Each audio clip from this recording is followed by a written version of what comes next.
do the thing. All right. Oh, So it is March 25th, not 26th. Here we go in 3, 2, 1. Hello and welcome to the Gold Goats and Guns podcast for March 25th, 2025. My name is Tom Luongo and we have a lot to talk about. It is episode 211. And I have with me my good friend Larry Johnson. And I think Larry needs no introduction at this point. Larry's been on the podcast a couple of times, but it's interesting. Larry reached out to me a couple of weeks ago before he went to Moscow. And I had a moment where I had about 24 hours where I was wondering whether or not I was going to have to figure out how to get a visa and go, because he very graciously put my name in the ring to replace Glenn Greenwald for that trip, and didn't work out, which is fine. But it was quite the honor, actually, Larry, when you did that. So welcome to the podcast. I want to get your take on a lot of what you saw over in Moscow and then what you think is going on with everything else. So as always, my friend, how are you? I am well. I've recovered from my jet lag, I think, finally. Good. I think that's part of the thing. I think I waited just long enough to do this so that you are recover from the jet lag and everything else, because I guess it gets harder the older you get. I don't know. Oh yeah, tell me about it. I hit the big 7-0, man. Wow, that's true. Yeah, I mean, I've got to go to Calgary in about 6 weeks for the Cornerstone conference that Sean Newman is putting on, and that's going to be a fun time. And even just 2 hours, just that 2 hour difference is enough to screw me up. All right, so talk to me about this. I know I've watched some of the interviews that you've done and some of the talks that you've done since you came back from Moscow, and I did watch most of the meeting that you had with Sergei Lavrov, the Russian foreign minister, which I was very impressed. I really enjoyed how you were pushing Mr. Lavrov on a number of issues and surrounding Ukraine. I wish that had gone on longer, and it kind of, I'll be honest with you, at one point when Judge Napolitano moved over to Gaza, I'm like, we're not done talking about Ukraine yet. Go back but I was a little worried about that. But, in general, I thought it was a great opportunity for everybody to really, try and get some stuff on the page for us to see. So, was that your first time meeting Lavrov? Yes. Okay. It was probably, I think, the third time I was with Zakharova, the press spokeswoman, Maria. Uh-huh. And we had 30 minutes with her before Lavrov showed up. She could very well be the first female foreign minister in Russia. She got those kind of chops.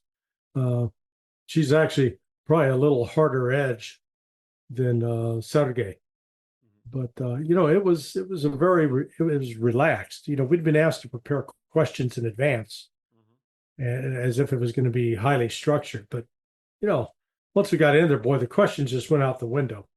I didn't ask a single one of the questions I'd written down. I went off on, first to make sure that Russia was still following the policy enunciated by Vladimir Putin in June 2024 about coming to an agreement with Ukraine was still in effect.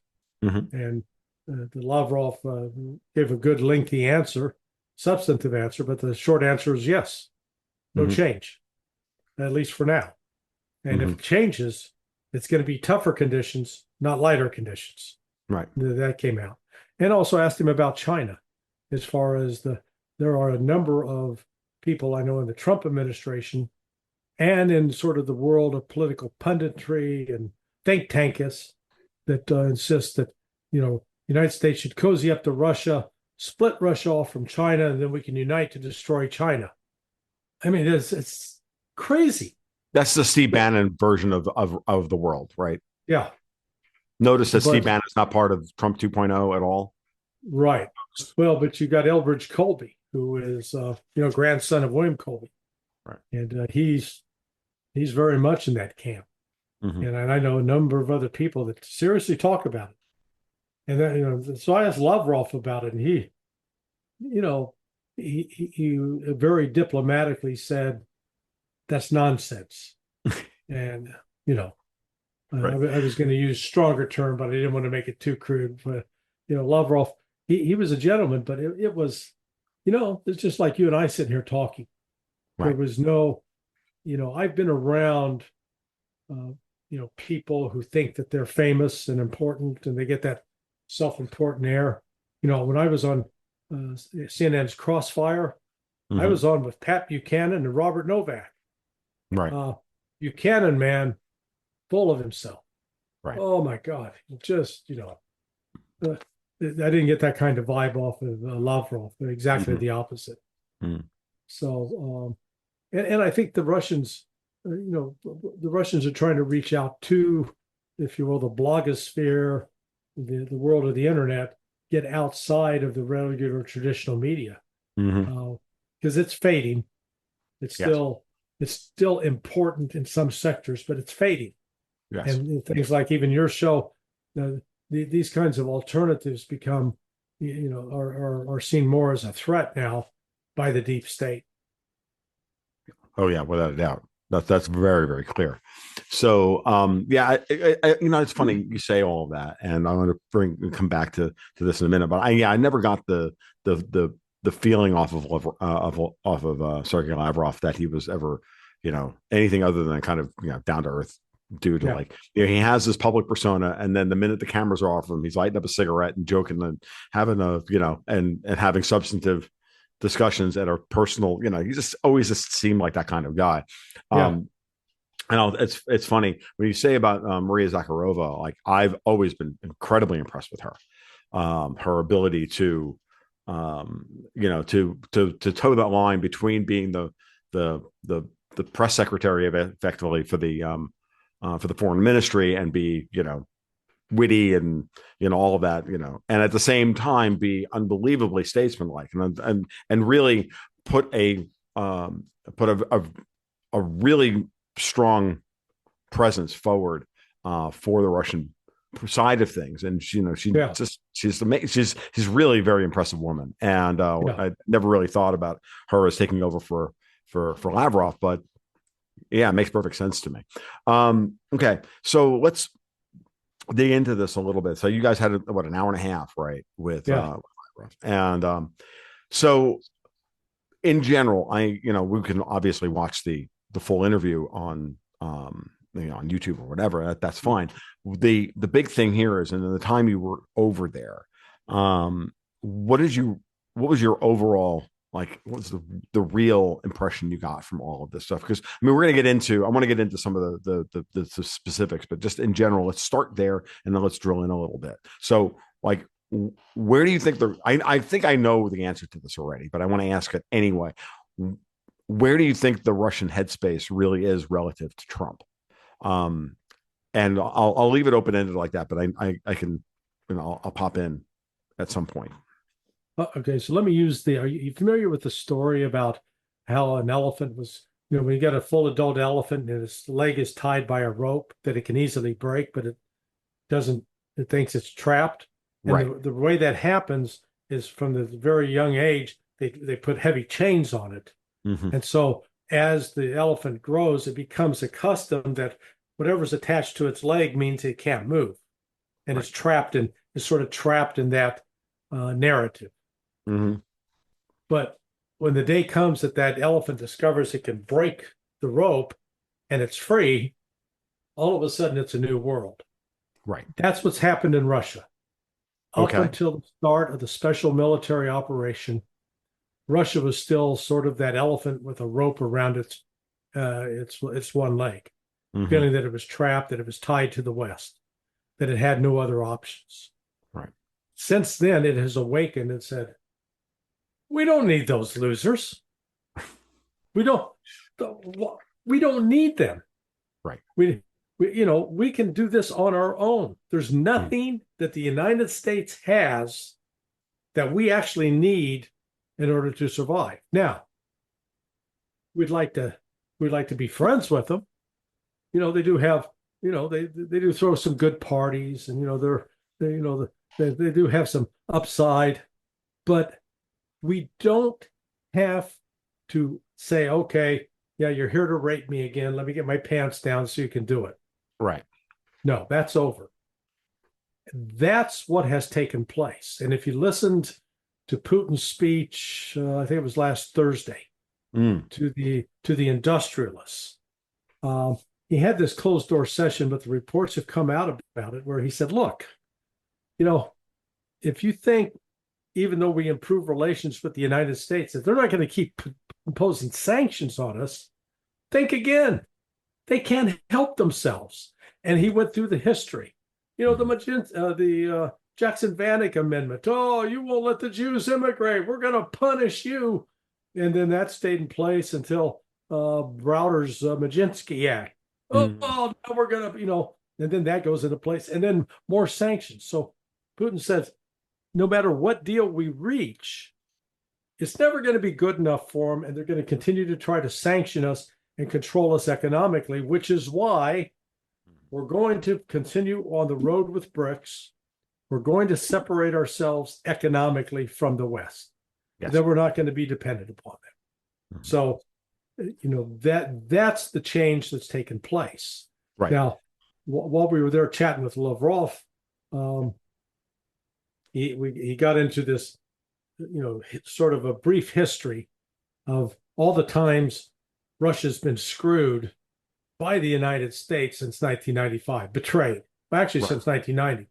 And he started with, hey, Jim Baker, the then Secretary of State, promised us, hey, NATO's not going to move one step east. And then boom, you got Bill Clinton. And so as he went through this history, he then paused and he had a smile on his face. He goes, sorry to do the history thing with you. He says, but at least they're not doing what Putin did with Tucker Carlson and taking you back to the 13th century. And he laughed. It was hilarious. It was very funny. Right. But it showed also a self-awareness.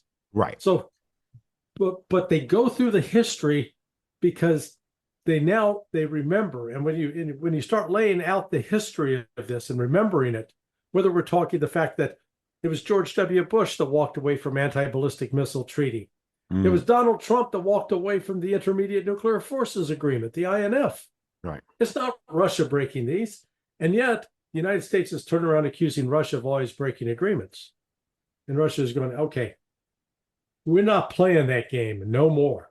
Right. We've been bamboozled. We've been fooled a couple of times. We were too trusting. That's done. And so that's, I'm not sure that Trump and company recognize or appreciate that, but that's what I came away with. Russia's not, they're not playing any games. What Putin has said is the word. And what he said, it was about 3 weeks ago. He said, look, Ukraine's got 3 to 4 weeks to accept this deal that I laid on the table in June of 2024. If they don't accept that, the next deal is going to be more onerous. And that next deal includes what's known as Novorossiya, where Russia will take all of the territory east of the Dnieper and also the west bank of the Dnieper and the entire Black Sea coast, including Odessa. Yep. And there's not a damn thing the West can do to prevent that. Well, other than they can, but we can go to war, but other than like going to full AIDA, like that's where we are, right? Yeah. That's when we start talking about mushroom clouds and all the stuff that nobody wants to talk about. But outside of that and that framework, that's where we're headed, and so it's very, very interesting. That we're in that position, and this has been my thesis about the what the Russians have been planning from the beginning of the war. I said, like, they want Odessa because they understand, and now, to this point, I'm going to bring the balance back into this conversation, which is that to this point, the Russians have not shown that they have the ability to do this. That's not to say they don't have the ability to do it. They have not shown to this point that they do have the ability to do this. Those are two very separate positions. This is not to say they don't have the capability, but we haven't seen it yet. And we have to assume, right. So let's start there. But from the beginning, when you really stop to look at all of this, and this is the big question that I think we all have, is we know who doesn't want them to have Odessa. It really isn't the United States. It really isn't Trump. It's the British. And it's the Europeans. The Europeans and the British cannot do what they think they want to do without controlling the Black Sea and without controlling the Bosporus and the Dardanelles. It's incredibly important that at the end of the day, geography still matters, right? Right. So why Kalin Georgescu in Romania is not being allowed to run for president is because they're in the process of doubling the big air base in Romania to point a big air base right at Crimea because they think 5 years from now they're going to be able to take Crimea again. Odessa is a massive port system, an incredibly important thing. And the Russians, I mean, if I were Putin, I would be like, no, we have to take all of it, not because it's Russian or traditionally or because of this. It's because geography matters. That in order to be able to secure Russia's future, we have to kick NATO out of the Black Sea and turn it into a Russian lake. You want the Barents Sea, and you're going to put Sweden and Norway in, or Sweden and Finland in, and bring NATO to our freaking northern border right outside of St. Petersburg. Well, I got news for you. We're taking the Black Sea. You want, we're going to trade here, quid for pro, ultimately, quid for quo, right? So,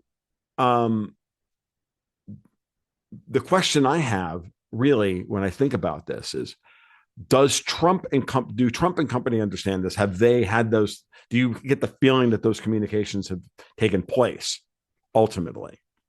And then, where we are downstream of that, because I'm sure that Putin's communicated a lot of this to Trump in some way, either through Viktor Orban or Witkoff or whomever.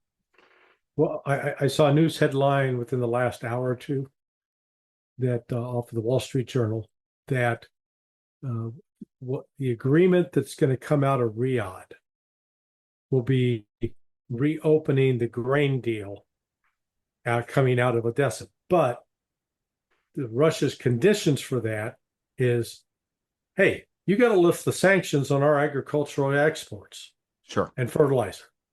Now, the United States naturally would want to do that because we are dependent in some measure on Russian fertilizer. Mm. So it's that would be an agreement that works to the benefit of American farmers. Well, let's put it in a slightly different context. The global economy for fertilizer needs the Russians to be a part of it in order to keep general fertilizer prices down around the world. We make enough ammonia in the United States to provide our own fertilizer for our agriculture. The issue is that ammonia, you take a Russian fertilizer off the market, and now the general price level rises because you've now restricted supply, which of course goes, that's a Davos thing. They desperately want to destroy agriculture and starve everybody, because that's what these people actually want to do. So, but no, I saw that same thing this morning as well, Larry. I was going to bring it up, but I was hoping, because if you hadn't brought it up, I was going to bring it up. The other thing I noted about that agreement. Great minds think alike. Well, I also have a really good set of Baker Street irregulars that find all this shit for me, and I keep tabs on it on a regular basis. But what I also noted in that the list of things that are supposedly in that deal is that there's going to be very, very strict monitoring of the ships to make sure that there's no weapons being smuggled in, because we know what happened under the last grain deal, the last version of the grain deal, which is that, the British were shipping in friggin' missiles left and right. Where do you think the Storm Shadows came from? Nobody should be confused about that. Even if I'm wrong about that, the basic framework is still correct. Yeah, no, I think you're right. You're right. And in fact, Russia's been regularly destroying these ships that have been bringing in armaments and weapons and through Odessa. So, they've got a good intel network that is able to identify the target ships. And let's add another dimension to this. I think this is another reason why Russia signed the agreement it did with Iran on January 17th. Okay, no, it's trying to create a land bridge railroad that can circumvent what needed to come through the Bosporus, and so that they're not going to be dependent anymore on Turkey, because I think that they don't trust Erdogan as far as they could throw him. They're not reliable. So, Putin and his side, they're thinking about this in several different dimensions. They're not just myopic, looking at only one element. Where I think in the United States, we tend to get pretty myopic on a lot of these issues. Well, one of the reasons we do that is because if you look at the map around the world, and this is again, I'm going to like invoke my hatred of the British at this point to remind you that what you wind up with, because the British are very good at this, by the way, they're just incredibly good at it, of setting up single points of failure that are used as flashpoints that they can just turn on with the flick of a switch. They can just flip the switch and, oh, look, Odessa's an issue, or Taiwan, or Pakistan, or the Chinese India border, or Syria, or whatever, North South Korea. Like, it's always that scenario with them. And I've been saying for a long time that Russia's interest in Iran is clearly about the international north-south transport corridor. Right. About creating a trade route from that's durable, multimodal, but durable, from St. Petersburg down to the port of Chabahar, which is outside of the entire, which is on the Indian Ocean, by the way, for those of you who don't know where Chabahar is. So that then circumvents all of the mess in the Middle East. Now, if the Russians have that, and they have good relations with Azerbaijan on the Caspian, along with Iran, then they can take care of, they can do what they need to do and lessen the importance of the Black Sea, Odessa, and everything else. And then the question then becomes, for them, why would anybody want to have Odessa if for nothing, any other reason than to be able to threaten Russia with? Right. Because you take out the agricultural, they need to move goods via ship through the Black Sea and the Bosphorus. Now, to your point about Erdogan, whatever, doesn't matter. This is a man standing on at least 4 different islands right now. Right. And I think Erdogan is desperately trying to stay in power so he can only stand on 2 of them, because he's only got 2 legs. Man trying to stand on 4 different islands at one time, we're all moving in different directions. That's an impossible situation to be in. But so yeah, no, that's a very interesting point, and it's an important one. So that tells me as well a couple of things. So let's talk about this for a second. What is your feeling about the limits? Like, Russia's relationship with Iran is a flashpoint, is a potential obstacle in U.S.-Russian negotiations over this entire region. It's like probably the biggest one here. So now, did you get any sense? I don't know if you and any of the people that you talked to while you were over there, what you think is going on. Like, what's the limit there? Because, I know what I think, but, I'd love to get your opinion on it. Yeah, no, this is, this is part of Russia's strategy. And actually, it didn't just start in the last 3 years. Right. Remember that in 2019, was the first year that Russia, China, and Iran conducted a full-scale naval military exercise. Yep. Well, that means if it was done that was done in March of 2019. Right. That means the planning for that started at the latest in January of 2018. It may have actually started in late 2017. Right. Because those kinds of exercises, they involve all 3 sides got to come together. They've got to put together what they call a scenario, and then you get to create what they call a master sequence of events list, known as the MESL. Then you have to identify, who's going to be the players. Is this going to be a tabletop? Is this going to be an actual field exercise, which this was?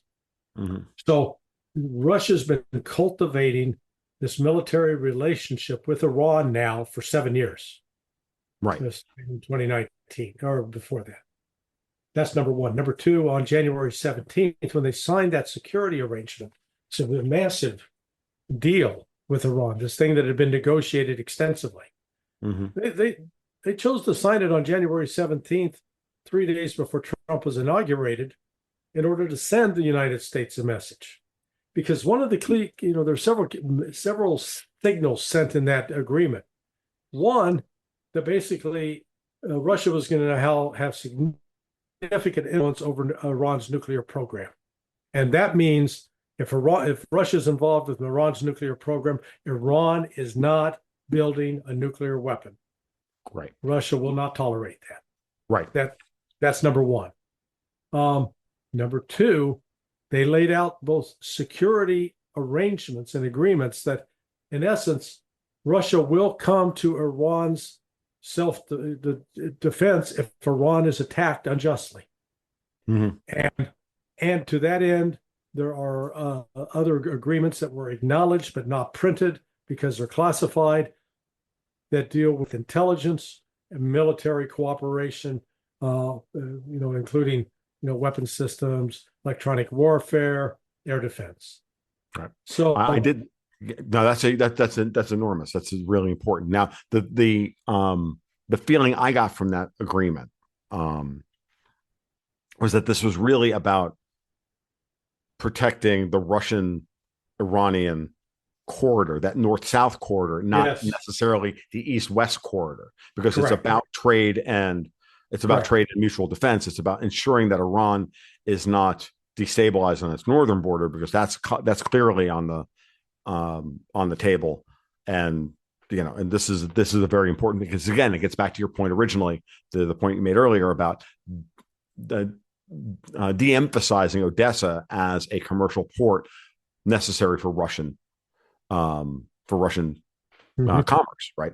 So it makes perfect sense. Again, the international north-south transport corridor, I really think people need to. I've been talking about this for years. It's an incredibly important thing. That gets solidified. In a sense, you can almost say that's the east. That's now the the western border of the new trade system, right? Mm-hmm. Right, for Asia and points east, and then of course undoes a lot of the entire idea that we have to patrol the entire world to keep naval assets, shipborne assets, from moving around the world. And I'd say that now there's a framework now for what the United States is, if you think about it, so what the United States is responsible for and what everybody else is responsible for, right? Right.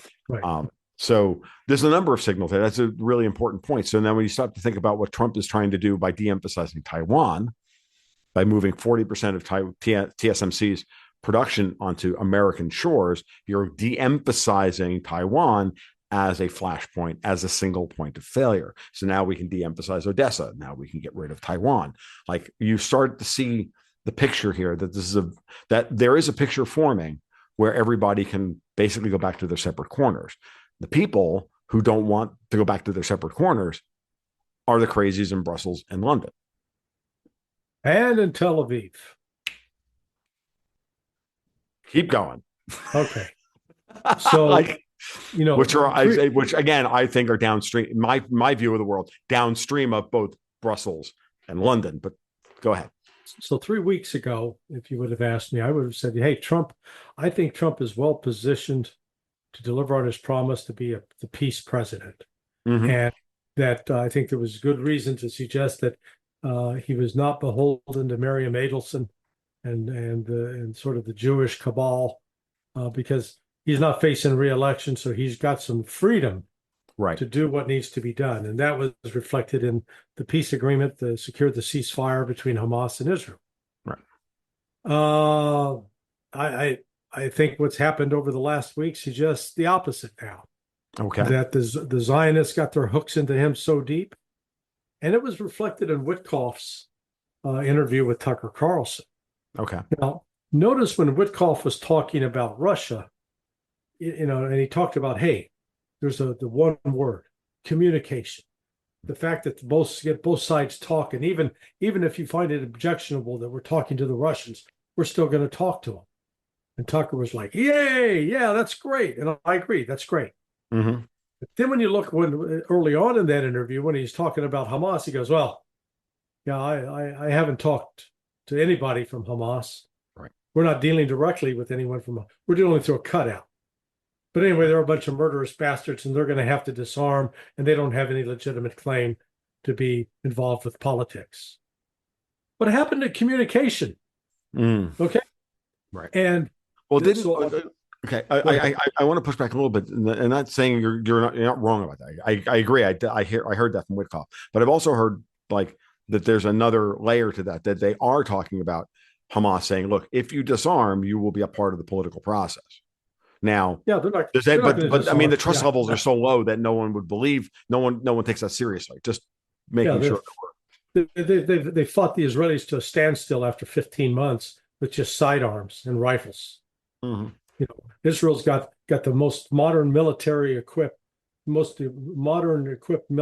the world, and they couldn't defeat this guys who were armed with just rifles and handguns. Okay, Right. and so that they're going to quote have to disarm. They're not going to disarm, and the propaganda that it continues to be put out about them is shocking. But what has happened since then is the Trump team decided, okay, we're start bombing the Houthis, and if they fire any missiles, we're going to blame it on Iran. Now, notice that from the moment that Witkoff negotiated that ceasefire between Hamas and Israel, the Houthis then said, "Oh, okay, we're going to stop our attacks on ships because the ceasefire is in place. So we don't want to do anything to disrupt the ceasefire." Right. And the Trump decision to launch the attack on the Houthis the other day had no basis in the Houthis doing anything. And then to compound it, the Trump people said, "Oh yeah, the Biden people, they're a bunch of pussies. They didn't know how to act tough. We're going to be tough with the Houthis." And what they didn't realize, and maybe now do, is that when you put a carrier strike group there into the Red Sea, it's a major defense against being attacked by missiles and drones are the 2 destroyers and a cruiser. Right. And on board those ships are these vertical launch systems. So imagine you got a bunch of tubes that are built into the deck, missile or 2 in each one. They can carry like 96. And if there's an inbound of a ballistic missile or cruise missile or drone, they usually have to fire 2 of those missiles out from the ship to take out the inbound target. Mm-hmm. They got a limited amount. They got 96. Right. Well, what Biden's team discovered under Lloyd Austin and what Trump's team is now discovering is that when you fire off those missiles, you rapidly deplete your supply. You have to go to a base, an actual port somewhere, mm-hmm. to reload them. It's mm-hmm. not like the old days in World War II where they had a ship tender behind and the ship would pull up alongside a carrier or a battleship and offload more ammunition and right. they could good to go. No. You got to actually go to a port somewhere like in Bahrain, which means you got a week and a half of sailing hither to reload. Right. And then you go back. Well, the other part of it is those missiles that go in those tubes, limited in supply.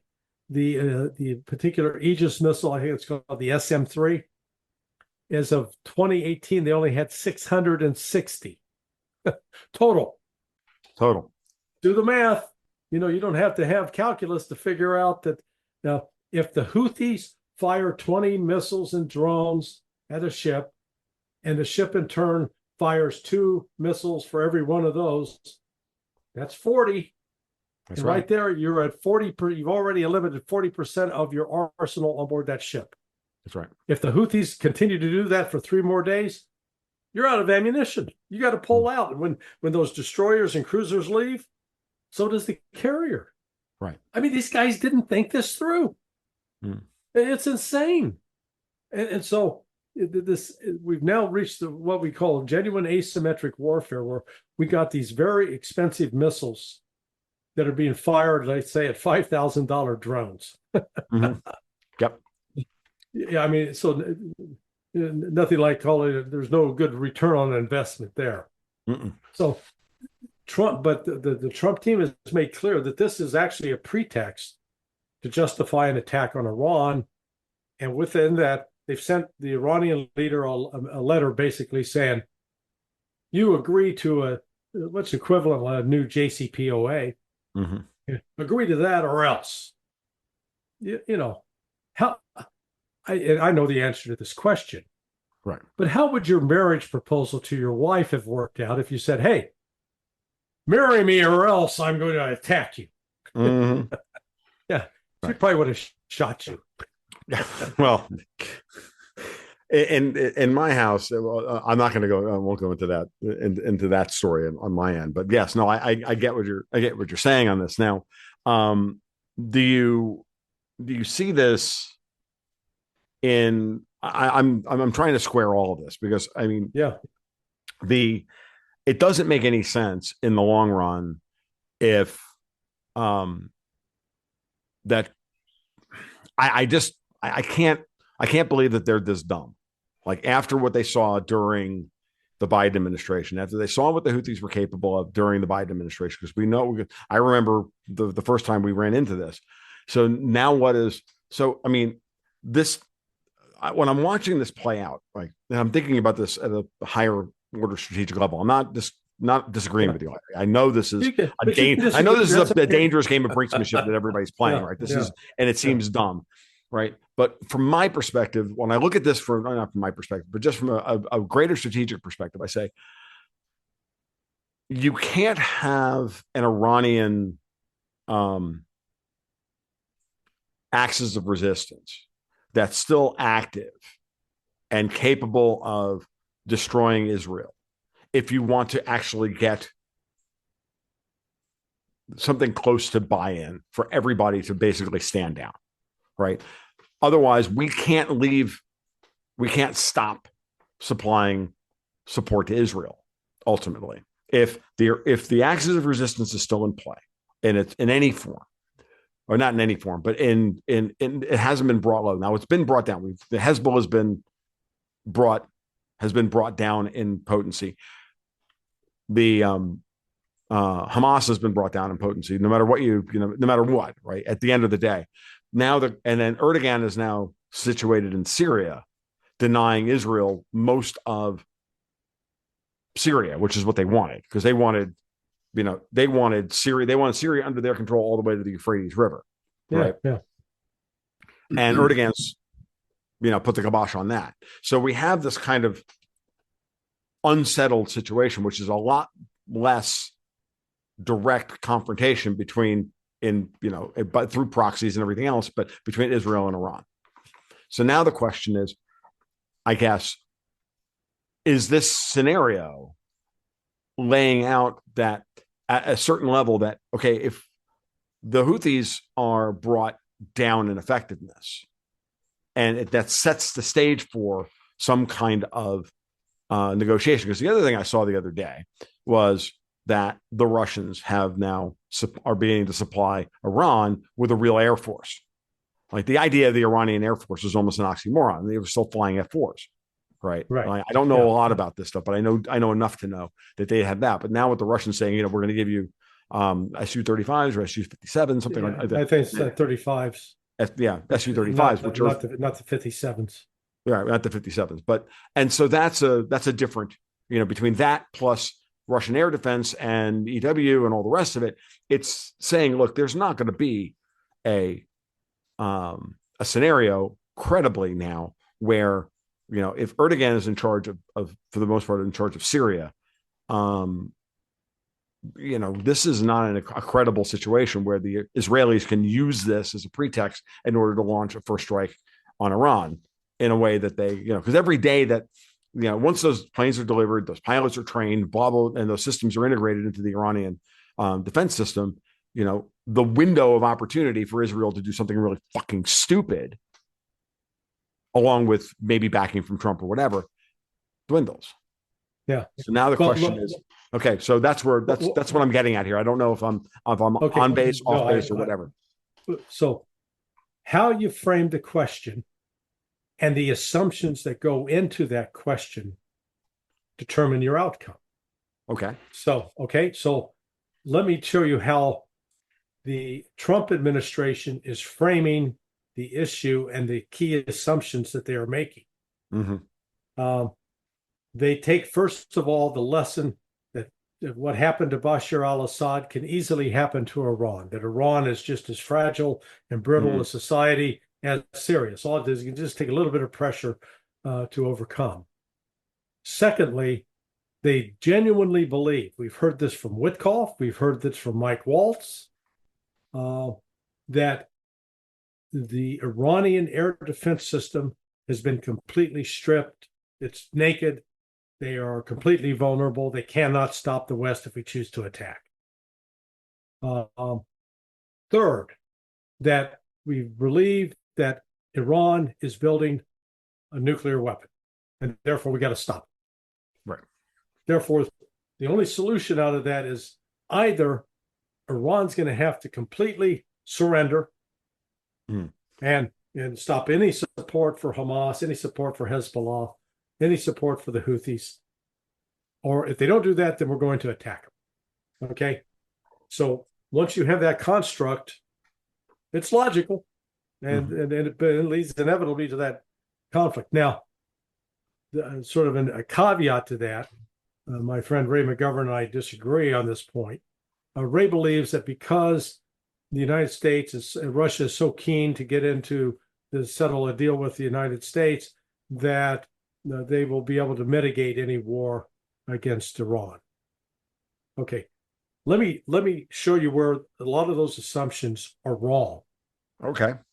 The assumption that Iran's air defense system have been stripped naked, completely wrong.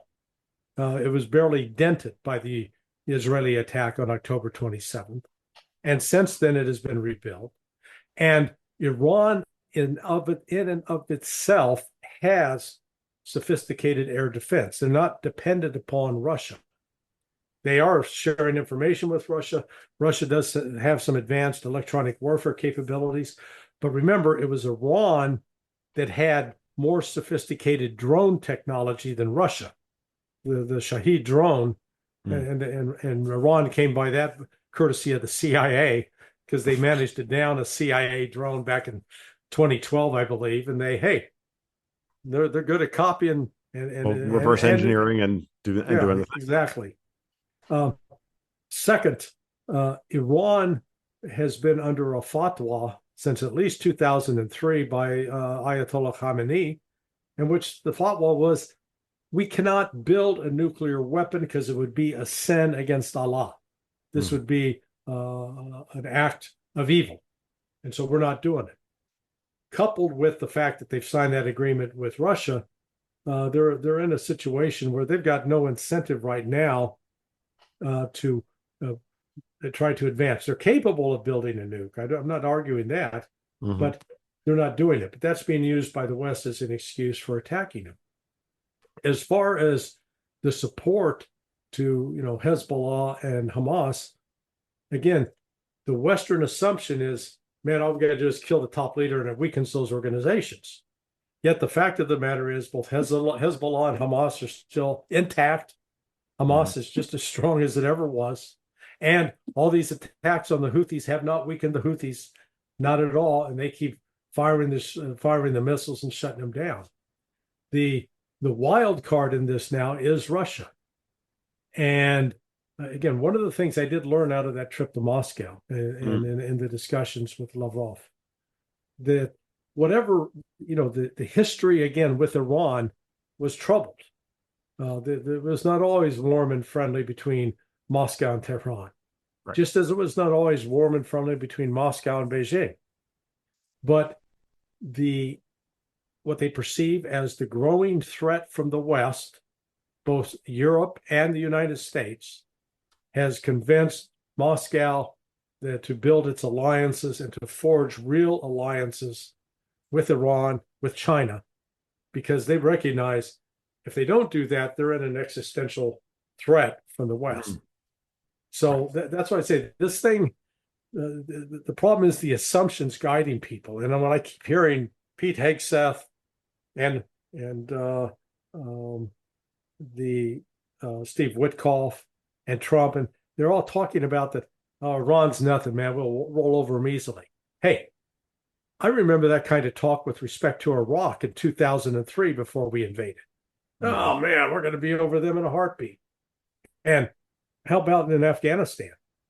The United States has yet to actually step back and take an honest look at the inadequacy of our military capabilities. Yeah, we got a lot of expensive crap out there. We got a $200 million F-35. Yeah, we got the most expensive military. We got the Lamborghini military with no wheels. no wheels on the Lamborghini, but it looks great sitting on blocks. But we fought 20 years in Afghanistan. And at the end of the day, we got run out. And these guys, they didn't have artillery. They didn't have tanks. They didn't have an air force. They had none of the advantages, quote, that modern militaries have. They had a bunch of guys in sandals, carrying AKs, some heavy machine guns, maybe some mortars. And frankly, they beat us. Yeah, we killed a lot. We killed a lot of farmers. Yeah, that helped us. That built popular support. And the same thing in Afghanistan, in Iraq. So the point is, Americans have this overinflated view of our military capabilities, and they're going to make the same mistake with respect to Iran if we attack it. This is where I'm gonna say I don't think that's the plan. I mean, I just don't think that's the plan. But I think plan. I hope you're right. I'll tell you what. Because look, at the end of the day, you have to realize that. Well, I don't say you have to realize, but just the generally, I don't mean to be, it's the following. I know it's like it's just I have a way of speaking that some ways that I'm a dick. Like it comes across badly sometimes. What I'm going to say is this: that you put the pressure on in order to get the outcome ultimately, which is, oh, you're all going to like hunker down and do the thing. Great. Fortress, Russia, Iran, China. Look, we can't fight them anymore.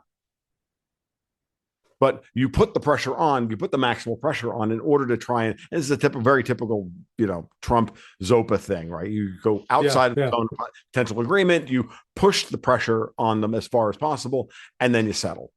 And, the natural reaction here is, of course, because look, there's a couple of things here.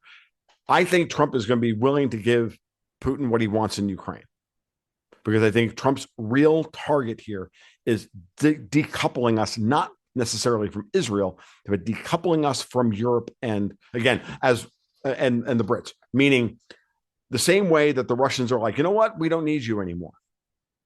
We don't need the West. We don't need Europe to sell gas and grain and tantalum and titanium and uranium and everything else. We don't need it, and we can build this up ourselves. It may take us time to replace all this stuff, or we may still be at the 14 nanometer node and building chips. But the last I checked, who cares if the Russian smartphones is as good as an iPhone? No one really cares because they're all already way more powerful than they freaking need to be. Okay, what's important is if that's what they're doing, that's what they're doing. Right. Well, I got news for you. We have the same problem that's coming to light here at home. And if you watch what Trump's doing domestically and how he's handling Europe on all of this stuff, it's very clear that his goal, I think that the goal of the administration, and I think it was what was interesting about the Signal conversation leak, for lack of a better term. And I'm personally, I think that was purposefully leaked, which was the opinion of JD Vance, which is to say, Christ, I hate the bailout freaking Europe again. Yeah. Okay. Yeah. That was the important takeaway from all of that. All the rest of it is nonsense. What the important thing here is that the vice president of the United States, who may be the only slightly less popular at this point than Donald Trump, is literally telling you, I have no interest in being friends with Europe because these people treat us like shit. And remember, we're coming up on April 2nd, which is Liberation Day. Trump keeps calling it Liberation Day. It's not just about putting the tariffs on. I think there's something else coming. I think he's got things coming down the pike that we haven't seen yet. And we're in a moment of transition, and we're really targeting a shift away from. We don't need Europe anymore. We don't need the Brits anymore, and we don't need their entangling alliances anymore. Well, let me ask you a question on that point. Sure. Is there anything that Europe provides, produces, creates that the United States needs? Other than the lithography, the ultra fine lithography over in Belgium and a couple other places, not really. And we're already beyond that. We're getting beyond that as well. Like this lithography stuff for chips and and CNC machines and whatnot. Like there's some technology, but dude, like Trump is talking about brain draining all those people and bringing them over here. The Europeans are literally talking about bailing in trillions of dollars worth of savings and launching a digital euro. These people don't share our value system here in the United States. Right.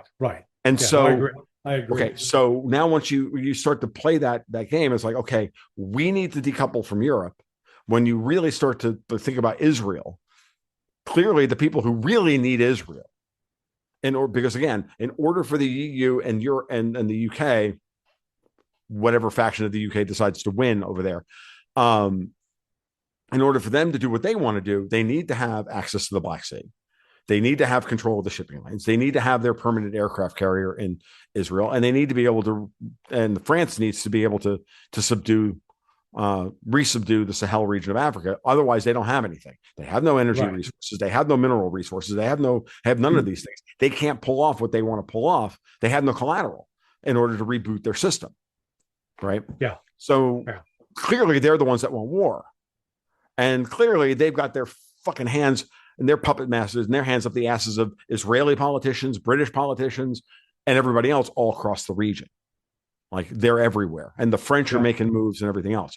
So what I've been positing about this whole thing with Iran and Israel is the following. If you want the big boys to leave the region, the Russians, the United States, if you want them to leave the region and force everybody in the region to deal with each other, right? At some level, and let them figure it out. Whether they want to go to war with each other, and if they do, fine, whatever. We don't care. Well, we do care, but we don't want that to spoil up. If you want to remove those two, their massive influence from the region, the last thing you can do though is leave a wounded but still economically viable Europe that's about to go on a multi-trillion-dollar spending spree and replace USAID and all of that money and the CIA money and everything else, and replace that with European money. Like, because nature abhors a vacuum. If the United States and the Russians pull out of the region, then the Europeans are going to come in bearing gifts and start everything all over again. Yeah. Or keep it going. And the same thing with Ukraine and everything else. So whatever shakes, this is the way I've been reading this or trying to read this map. Whatever comes out of this has to be everybody leaves the region. Right? So you have to bankrupt Europe or allow them to bankrupt themselves and then don't allow them to rebuild. And then everybody can leave. And between now and then, it's a matter of just kind of negotiating such that we stay out of a war. Yeah, because as I'm looking at Europe, they have the aspirations to do what you're talking about. Mm-hmm. Aspirations to go to war. The aspirations to be this economic power. The aspirations to be this political force. But they're like the guy confined to the wheelchair saying his aspiration is to run a marathon. But he's in the wheelchair. He's got ALS. He ain't running the marathon. He's dying. Okay. And that's Europe. Europe is dying. You don't have a single country in which there is a political majority that has been able to come, with the exception maybe of Hungary, right? Where a majority are saying, hey, this is the direction we want to go. The rest of Europe is this fractured freak show. Is about the only way I can describe it. Italy is trending in the right direction, but unfortunately, the other center right parties, other than the Brothers of Italy, are they're all compromised. The Lega, Forza Italia, they're terribly compromised, even if they are quote unquote center right. So, but when you look at Starmer and Macron and Merz, they're out of touch with reality, and they've seen, despite their bellicose rhetoric. Mm-hmm. Over the last 2-3 weeks, they're not able to translate that rhetoric into, something real world. Now, that's why I've taken to calling them Florida dogs. And where you live, I'm not sure you see what I see. So every day on like my street, my cul-de-sac, you got these big burly guys out, and they're walking this tiny, teeny little dog. Got all sorts of toy poodles and nasty little rat terriers, and And the Oh, reason, I like my rat terriers, but go yeah, ahead. yeah, I'm not saying they're, but I'm just saying Yeah, they're yeah. these little dogs, and the reason they put them on leash is not to keep them from running off or attacking somebody. It's that if the hawk flies down to grab their ass, at least you got something to pull them back in with. Okay. Yeah, there's not a rooster there to protect the dog. Yeah. So that's Europe. And these little dogs with no teeth. Okay. So they yappy and they make noise and they can make a mess on your carpet. But in terms of actually being able to do something, they become, they're entertaining. Maybe they keep you in comfort, a companion. But that's where Europe is today. They're pretend, they're wannabes, they're pretenders. Yeah. Here's the British Army, supposedly 70,000 guys strong. Okay, they couldn't even fill the Manchester United football stadium, right? Right. And right. there'll still be tickets to sell. Mm-hmm. And of that 70,000, that didn't mean all 70,000 are combat ready by any stretch of the imagination. No. And they're wanting to go up against the Russian army, which is 1.5 million guys now, Mm-hmm. who are actually combat trained. Mm-hmm. Well, and combat, Yeah. and more appropriately, this is a point that I've been making a lot, which is that you can complain about how the Russians have. I mean, again, I push back about Russian capabilities early in the podcast, but at the same time, the special military operation has been conducted in such a way that the Russians are rotating their troops through, and their reserves are now all have combat experience. Yeah.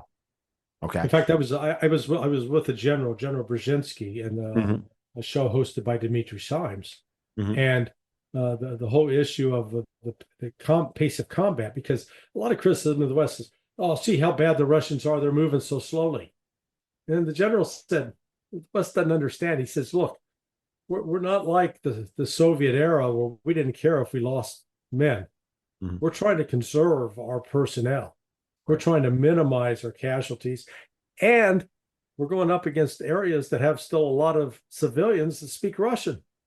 We're not going to decimate and destroy the area. We want to protect those civilians too.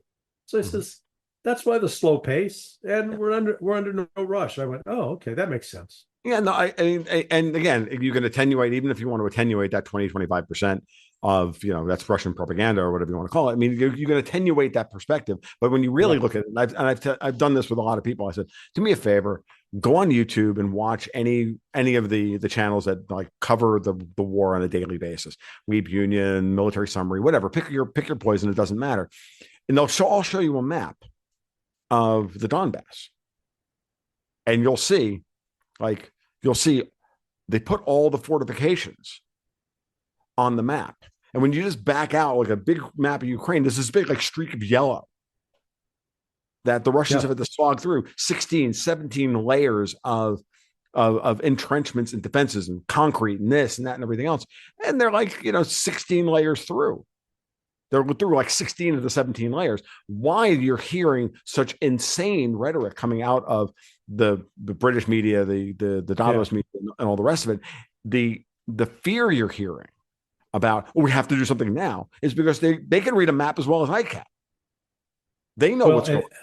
Is that the Russians have already broken all that down, and now there's nothing left. The last line of defense is the Dnieper itself. That's it. Well, understand they're fighting along a line that goes from New York City, New York, to Fort Lauderdale. Okay? That's right. Yeah. Try to make that, you can make that drive in one day, but it's about a 18, 19-hour day. Yeah, it's a long-ass drive. I've done it. Yeah. So now think about having to mass troops and try to defend along that whole line or conduct operations. Yeah. That's not easy. It's a huge area. So again, it's just when I hear the likes of a David Petraeus or Jack Keane or these clowns talk about, oh yeah, how inadequate Russia is for this, that, and the other reason.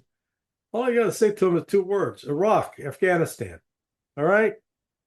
The United States in 20 years in Afghanistan, again, with every military advantage a modern army could have, was unable to conquer and subdue the country. Okay.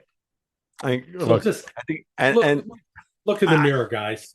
I know I agree, Larry. And the funny part about it is that the Ukrainians are fighting on territory that, for the most part, doesn't want to be ruled by Ukrainians anymore either. Yeah. And the Russians have no. I mean, and these are talking points that we've all covered for a long, long time, which is that Russia doesn't want Western Ukraine. He doesn't really want anything west of the Dnieper. Why? Because because that would turn into their Afghanistan. Those are people Yeah. that do Yeah. not want to be ruled by Russians any more than the Afghanis wanted to be ruled by the United States, or the Iraqis wanted to be ruled by the United States, any more than than Texas wants to be ruled by Mexico. At the end of the day, right? Or if the Chinese were to invade through Mexico, what kind of guerrilla war would we would we fight against them? It would be insane, right? It's Right. all Red Dawn, it's Red Dawn times a thousand, right? Just to put it in popular terms. Well, it's the same thing. You can't, and this is part of the reason why Israel is having a problem subduing Gaza, and it's why they're, because they're fighting against people who would rather die than be governed by those guys. And it's just that simple. You look at how insane Canadians have gotten in the last month over Trump's, braggadocio about them being the 51st state. And all of a sudden, like, there's this resurgence of Canadian nationalism we haven't seen since the War of 1812. Right. Which in some ways is actually a good thing, because now Canadians are actually standing up for themselves as opposed to just rolling over for, the globalists, like they've been doing, like they've been sleepwalking their way into assisted suicide pods and all the rest of it, for years now. It's insane. And all of a sudden they're standing up for themselves and go, no, we're Canadians, and that matters to us. Like, good. Supposed to. You fucking idiots. Come on. Like I watch Western hockey play. I watch Western Hockey League trained defensemen. I know how tough you guys can be. Act like it. Stop acting like a bunch of pussies. It's the same, but that's the same thing here. It's like the Russians are, they have no designs on Poland. They have no designs on conquering Western Ukraine, because they don't want the headache of having to manage and deal with people that don't like them. Russia doesn't have the resources for that. They have the resources to fight this war, but they don't have the resources to do that. That's a much harder thing. The West refuses to ask the question and do the proper analysis of why Stalin seized those territories at the end of World War II. It wasn't because he was keen on conquering the world to spread international communism. He wanted buffer states that he controlled so that Russia would not be attacked again from the West. They just lost 27 million people.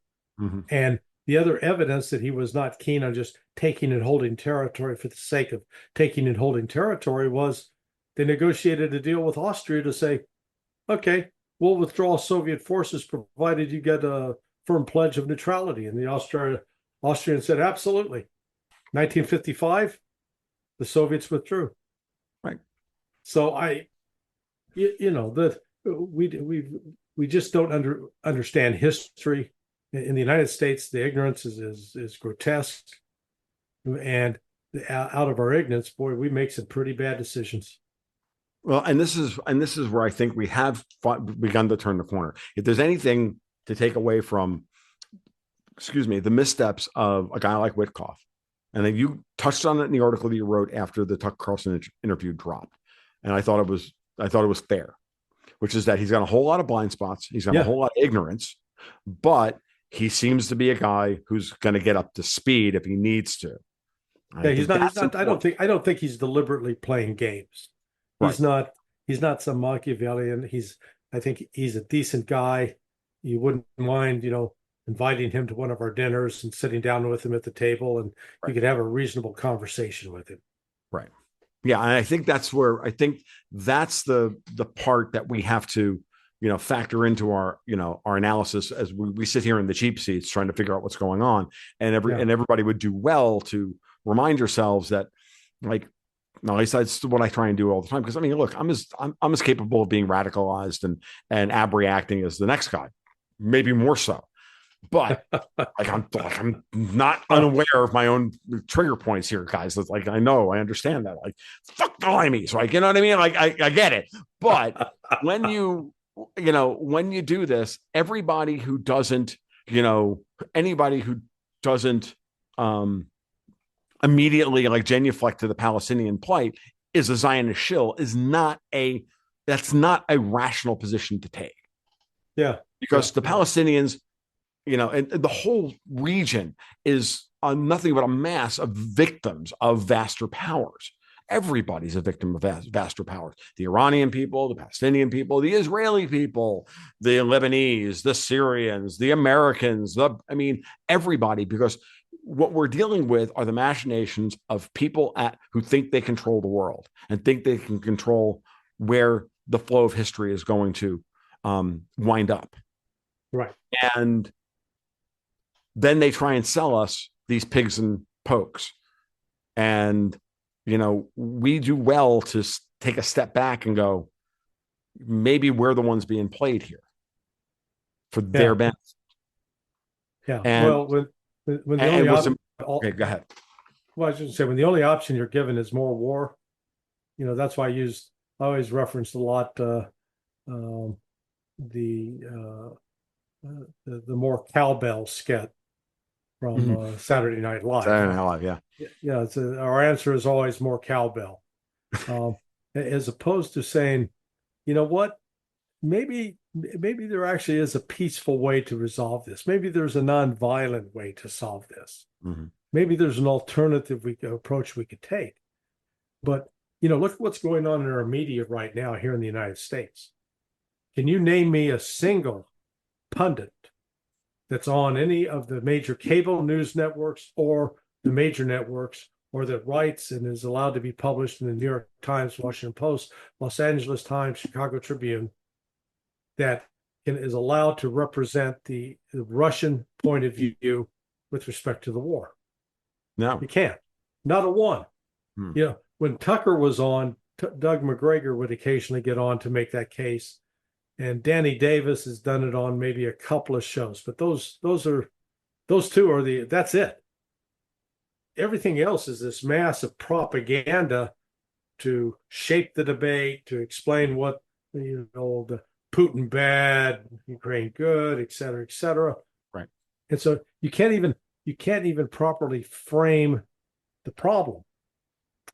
And wait, and the same, we're seeing the same thing now with respect to, I had someone accuse me of being, quote, pro Hamas, and I go, well, look, I just look at numbers and facts, and let me give you some quick facts.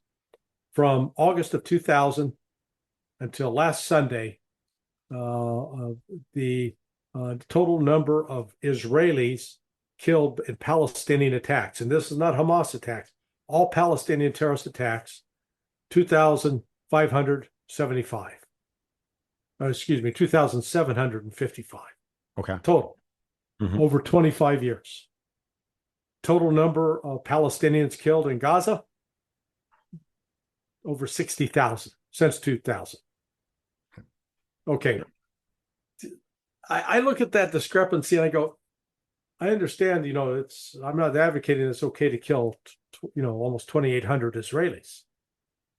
But at what point does that bloodlust get satisfied when you say, okay, we've killed enough Palestinians?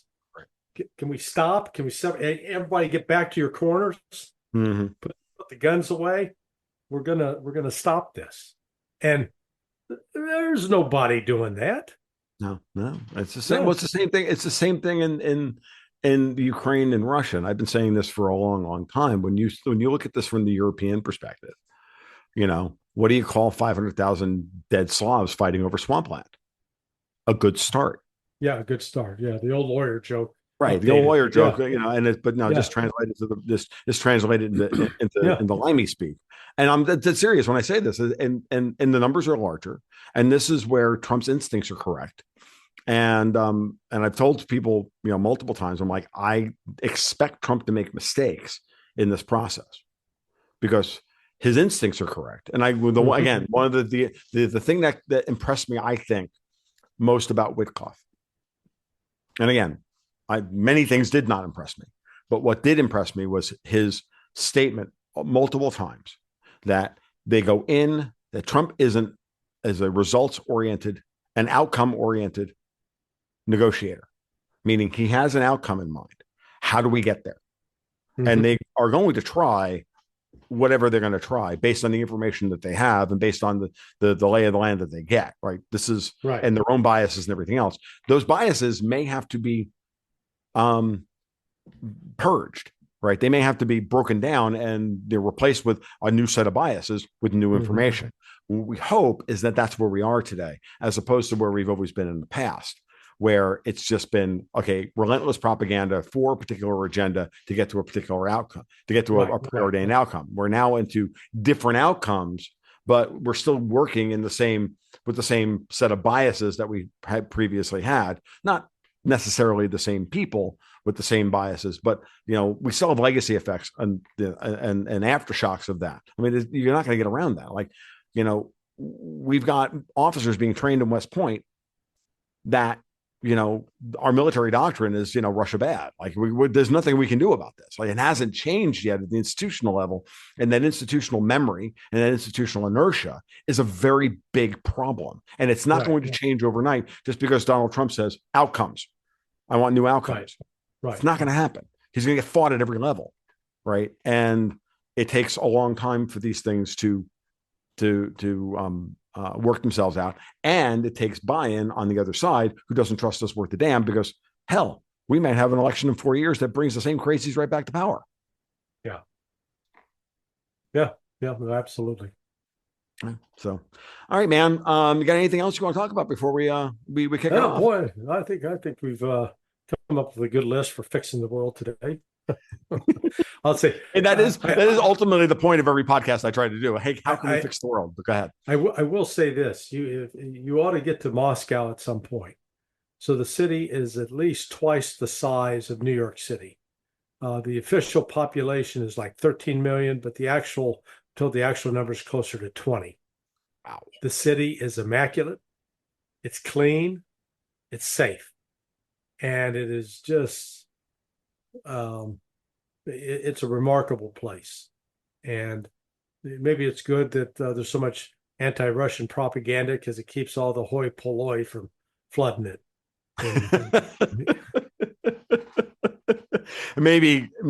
Just maybe it would be nice. I mean, it's funny, like, and you contrast that with with a variety of the cities that we have here in the United States, and it's very clear. And I think that's the thing that actually drives Trump more.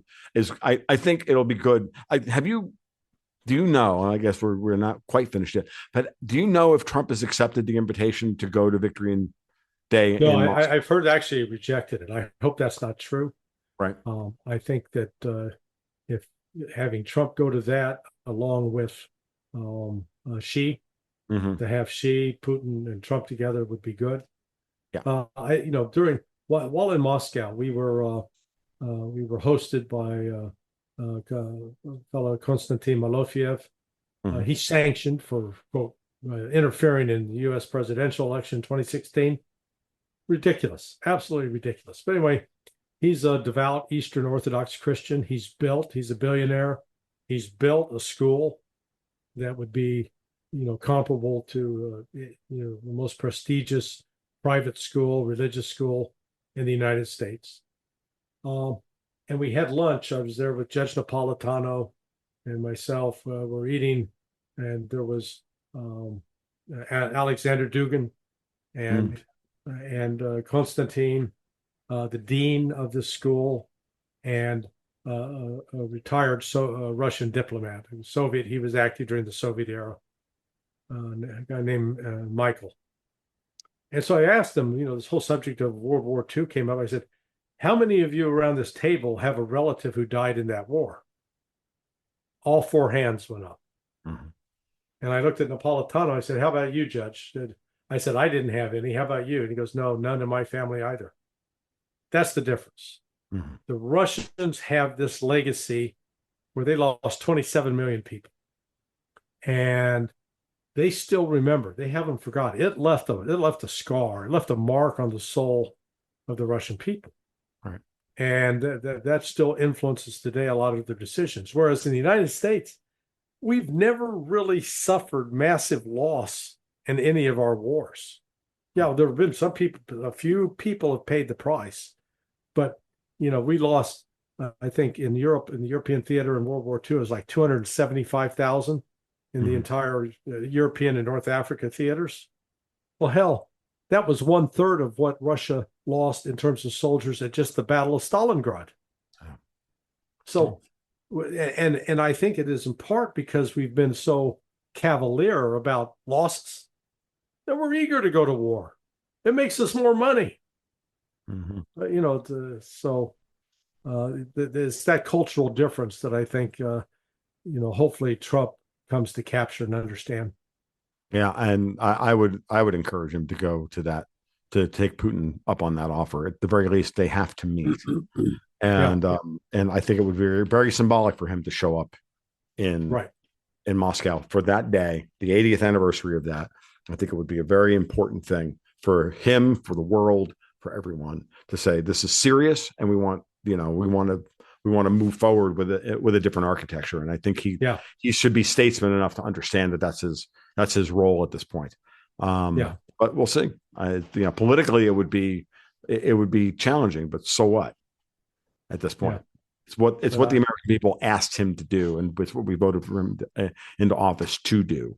And it's a very gracious offer on the part of Putin, given the situation currently.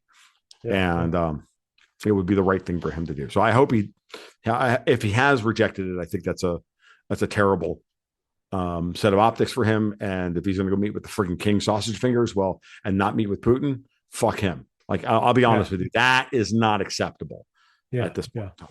So, all right, I all right, all right. fully agree with you, brother. I fully agree. Yeah, no, I think it's very important. All right, man. That'll be good. I think we'll end it there, and we'll do this again, soon, as always. Hey, thanks so much. Always a pleasure to be with you. All right, take care, man. You have a good day now. Okay, bye.